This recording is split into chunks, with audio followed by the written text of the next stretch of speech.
High, আসসালামু আলাইকুম। Vivo Y18 পর নতুন আরো একটি স্মার্টফোন রিলিজ করে দিল ভিভো Y28। এখন কোশ্চেন হচ্ছে ভিভো Y28 কতটুকু আমাদেরকে হতাশ করলো, কতটুকু আমাদেরকে খুশি করলো, সেটা নিয়ে আজকে আমরা আলোচনা করব।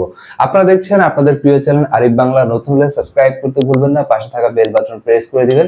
কথা না বাড়িয়ে চলেন ভিভো Y28 একটু ডুব দিয়ে আসি।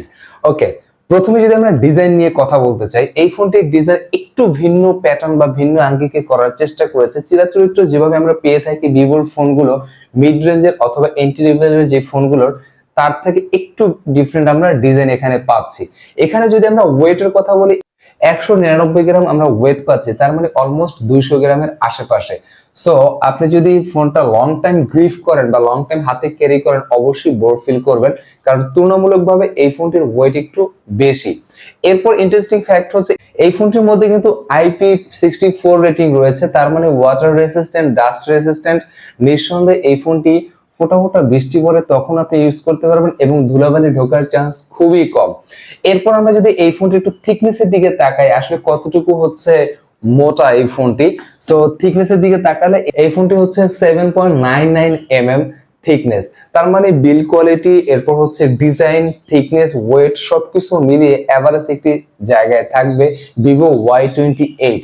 এটা গেল বাহ্যিক বিষয়, উপরের বিষয়। ভিতরে কি রয়েছে, এইখানটায় আমরা বেশ বড়সড় একটি ডিসপ্লে দেখতে পাচ্ছি, 6.68 ইঞ্চ এইচডি প্লাস। এখানটাই হতাশাজনক একটি ব্যাপার, এফএসডি প্লাস আমরা দেখতে পাচ্ছি না।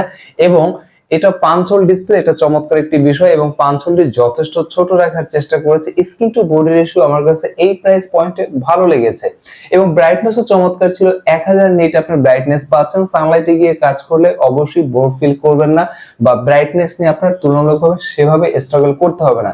এবং পিপিআই 264 পিপিআই পাচ্ছি। বাট এখানটা মন খারাপের বিষয় যে বললাম, এইখানটা তাদের এফএসডি প্লাস দেওয়া উচিত ছিল। এবং এই ফোনটিতে আমরা 90 হার্টজ স্ক্রিন রিফ্রেশ রেট পাচ্ছি।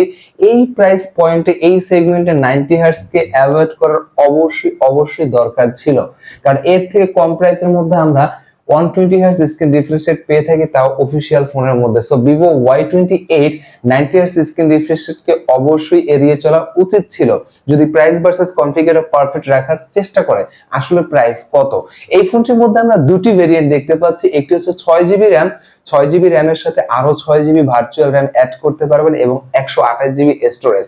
এই ভেরিয়েন্টের দাম হচ্ছে 20,999 টাকা, মানে 21,000 টাকা। এবং আরেকটি ভেরিয়েন্ট রয়েছে 8GB র্যাম, 256GB স্টোরেজ। 8GBর সাথে যদিও এক্সট্রা ভার্চুয়াল আরো 8GB অ্যাড করতে পারবেন। এর প্রাইস হচ্ছে 25,999 টাকা। সো এই যে প্রাইস ভার্সেস কনফিগার বা এই প্রাইস পয়েন্টে কিন্তু ইজিলি চাইলে FSD plus 120 hertz screen refresh rate Vivo Y28 এর দেওয়া উচিত ছিল, এবং দেওয়া বাধ্যতামূলক ছিল, যদি প্রাইস ভার্সেস কনফিগারটি ভালো করতে চাইতো। আসেন আমরা দেখি সামনে আসলে কি কি রেখেছে। এই ফোনটির দিকে যদি আমরা একটু তাকাই, ব্যাটারি চমৎকার পাচ্ছি। 5000 mAh ব্যাটারি না, এখানে 6000 mAh আমরা ব্যাটারি পাচ্ছি।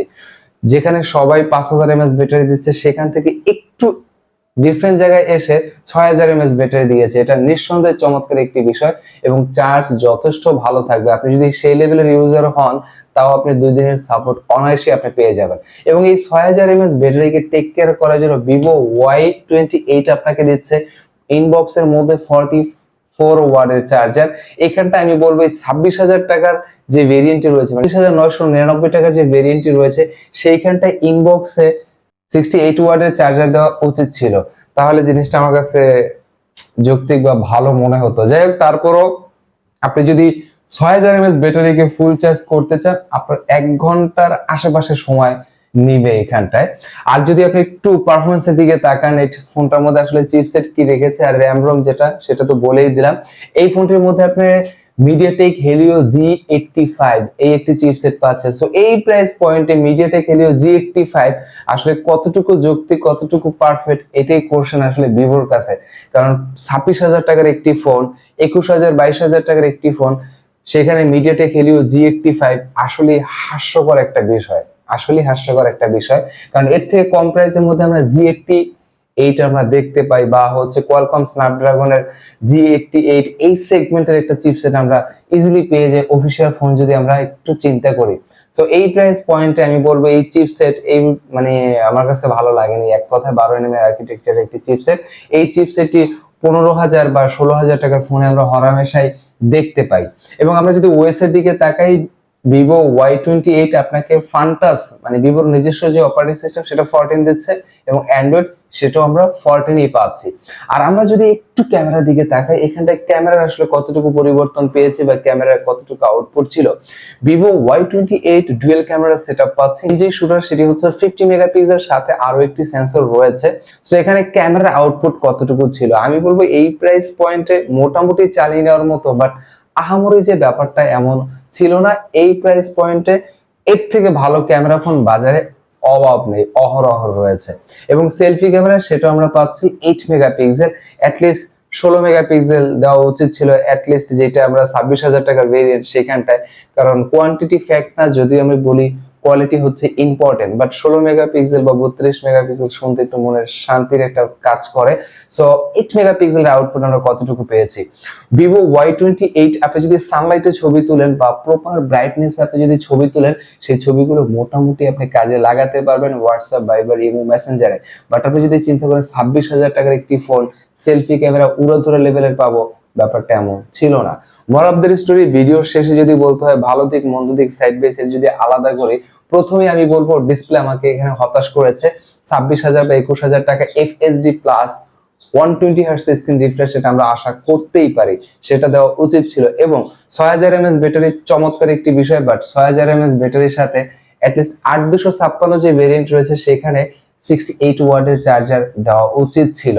এবং আমরা যদি ক্যামেরার দিকে তাকাই, ক্যামেরা আরো একটু ইমপ্রুভমেন্ট করা উচিত ছিল। এবং সব থেকে বড় যে ব্যাপারটা সেটি হচ্ছে মিডিয়াটেক হেলিও G85, এটাকে অবশ্যই এড়িয়ে যাওয়া উচিত ছিল এই প্রাইস পয়েন্টে।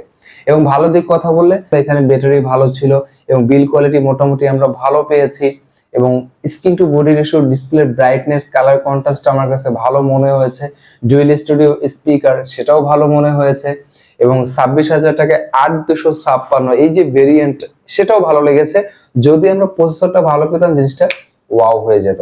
সো এখন কথা হচ্ছে, অবশ্যই আমি বলবো আপনি শোরুমে যাবেন, ইনকোয়ারি করবেন, যদি কোনো কনফিউশন মনে হয় কমেন্ট করবেন, সেখানে আমরা আপনার প্রশ্নের আনসার দেওয়ার চেষ্টা করবো। সো ভালো থাকবেন, সুস্থ থাকবেন, আরিফ বাংলার সাথেই থাকবেন। আসসালামু আলাইকুম।